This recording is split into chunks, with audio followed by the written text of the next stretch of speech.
to ETF Edge, your go-to place for everything exchange-traded funds. I'm your host, Bob Pisani.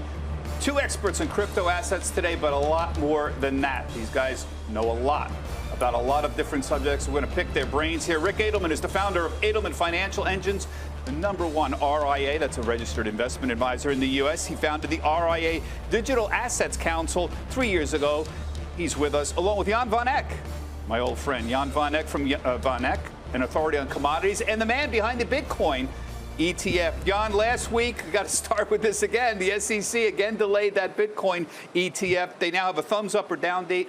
August 3rd, I think, is the next one. Gary Gensler, the head of the CEO, has already expressed concerns about fraud and manipulation, even though he taught cryptocurrencies at MIT. What handicap for us? What's going on here? Are we going to see a Bitcoin ETF this year?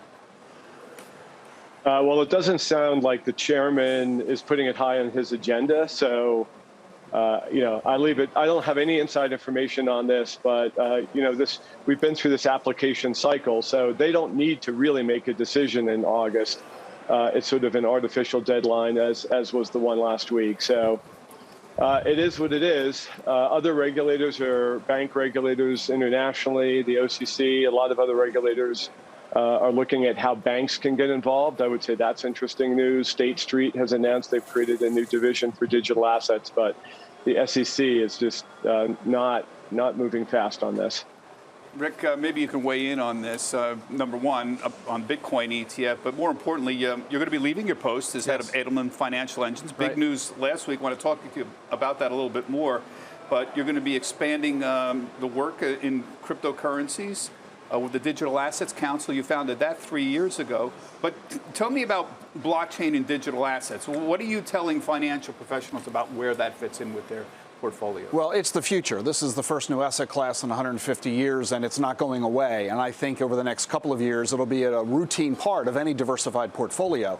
But you can't do that until you understand what it is and how it works and how you fit it into an asset allocation strategy. What are the investment opportunities, et cetera? As Jan points out, it would be so much easier and simpler if there was a Bitcoin ETF. That's not here, and it's not going to be in the foreseeable near future. So you can't continue to sit on the sidelines waiting for it, because by the time the SEC says yes to it, Bitcoin might be 100,000. You're going to miss out, so you've got to move on with the investment opportunities that do exist. Yeah, it's a bit of a...